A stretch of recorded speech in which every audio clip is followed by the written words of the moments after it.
Hi, good evening, everyone. I can tell probably it's dark out there. It is 10:42 p.m. and I'm just getting around to making this pumpkin chocolate loaf. Okay, I'll tell you what. I make this every year. I don't like pumpkin. I don't like the flavor of pumpkin in most things. Some muffins, certainly not a pumpkin pie. Anyway, a pumpkin chocolate loaf tastes like chocolate spice cake to me, dense chocolate spice cake. So let's get right to what's in a chocolate pumpkin spice loaf. First of all, it makes 3 of these, and it's a heavy, and it takes 3 squares of melted, unsweetened chocolate. I used Baker's. There it is. It takes flour. It takes baking soda and baking powder, 3 eggs, oil.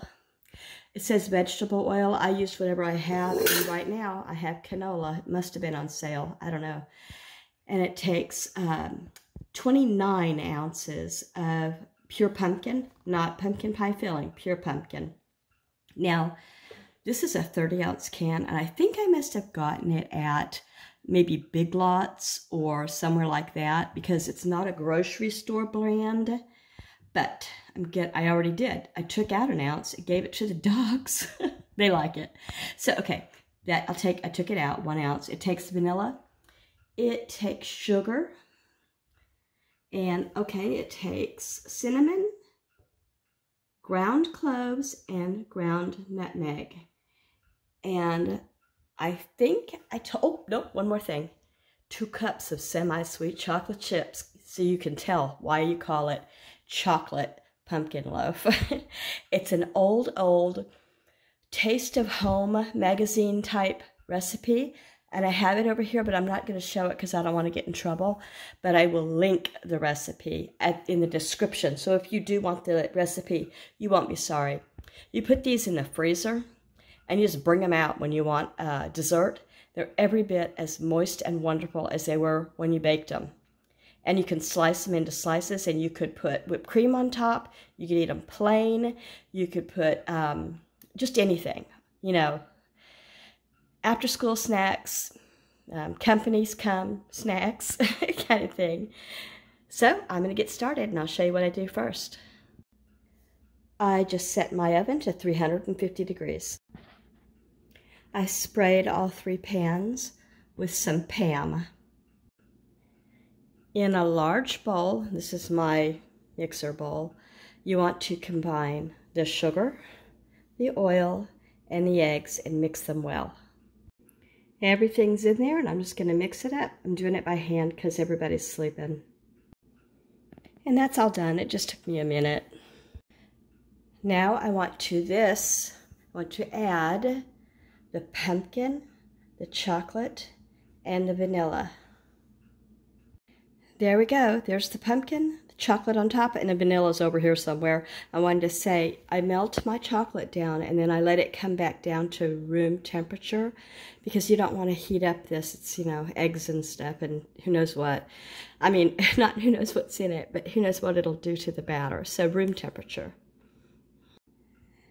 And that's done, and it becomes a lovely shade of brown, like an autumn shade of brown. Here I have my flour, and in my flour I mixed cinnamon, nutmeg, and ground cloves, and I put in some salt, and here is baking soda and baking powder. Make sure I get all of that out. I'll put you down while I mix this up. Just a mixy. It's all dry ingredients in here so far. Get it all so it's all the flour is seasoned well with the spices. That's what I'm trying to say.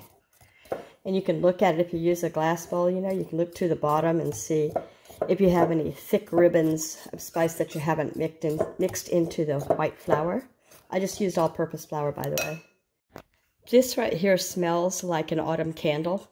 It's wonderful.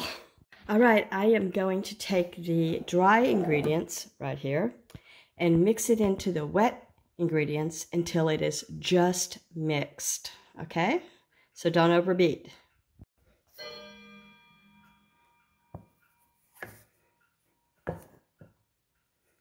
Just going to go down and bring it back up like that. I'm going to go over to the table so I'm not reaching up. I'm short. The last thing we do is we add the chocolate chips. That's 2 cups of semi-sweet is what the recipe calls for. I don't know that it wouldn't be, you know, just fine if you used milk chocolate or dark chocolate or, I don't know, whatever, you know. Sometimes you can make your own, you know, put your own thing in it. Add your own spice. These are my Kirkland chocolate chips, and I just have about 2 cups left. That bag lasts a long, long time, and I think I wrote the price on it. I cannot wait to see how much it's gone up. Not really, you know, being sarcastic.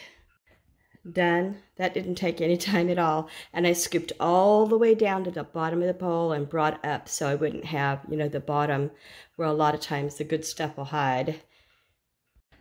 All right, I filled and tapped to make sure no air bubbles as best I could. And I filled 3, and I had enough to almost fill a glass pie plate. And I got this most shallow one that I have. And rather than spray it, I made a sling out of parchment paper. So 350 degrees for, I'll be right back. 350 degrees for 55 to 60 minutes, which will make it almost 1 in the morning. Yay! What was I going to say? Oh, golly, I had a point to make. What was it? Was it something here that I read? Oh, yes. You can wrap this up really well, like I said, and keep it in the freezer. What I do is I wrap it in saran wrap or plastic wrap, whatever you use, cling, you know, cling wrap. And then after that's wrapped into a Ziploc bag, or you could do the vacuum thing, the vacuum seal. Make sure it's cold first, because then it won't break, you know, no matter how tight you roll it. In bags. If you put it in the fridge, get it cold, it's tougher. Not in bite, just in strength, so it won't break. It's late and I'm just going on and on. I'm going to stick this in the oven. Sorry about the dishwasher noise. These are done. So 4 nice size, even the glass one that I used because I thought I only had 3. There's the 4th one right there with the gnomes on it. Anyway, this will be fine. I'm going to put these 3 in the freezer, and I'm going to put this out for the kids. I'll show you tomorrow when they're cool. I'll slice them and show you. I can see chocolate chips here and there already. Where did I see that? I'll show you tomorrow. Good night. Well, good morning, everybody. It's daylight. It's 7:40. No, it's 8:45. Are we sure it's 8:45? Oh my goodness! I didn't realize it was that. I slept until 8. Because I'm feeling better. I can sleep. Which leads me to my other point. I've got 2 kids down, and these aren't just colds; they're man colds. I'm making chicken soup because I love them, and there's ginger ale on board, and no work. 2 of them are staying home, and I'm just going to stay out of their way and feed them, and you know, from a distance. not that I'm going to get what they have. Obviously, I gave it to them, but you know, just because sometimes when people don't feel well, they don't want to be, you know, harassed or bothered or whatever, and I'll just put food and drink out, and if they want it, they'll have it. Anyway, I'll stop. Here it is. I've got 4 loaves, and you can see the chocolate chips in it. Queso, you don't like cheese now. Okay, so what I was going to say is, it doesn't taste like pumpkin again to me. It tastes like chocolate with the scent of pumpkin spice, you know, like just cinnamon and cloves and, you know, all the other spices that come with that. It just is a great, great holiday thing. You can eat it at room temperature.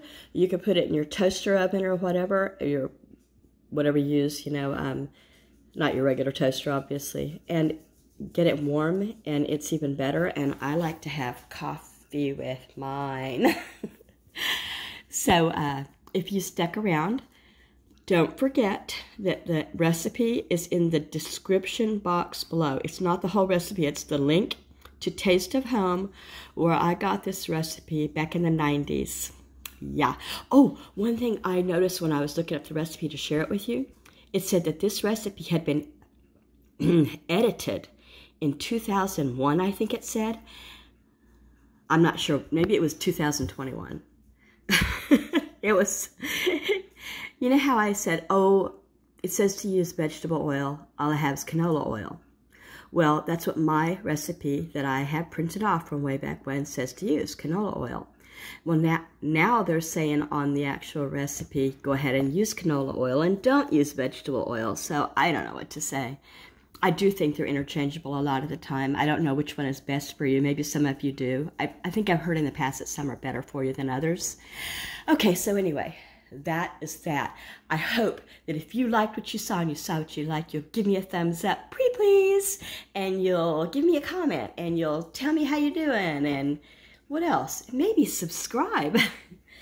Thanks everybody for watching. Bye.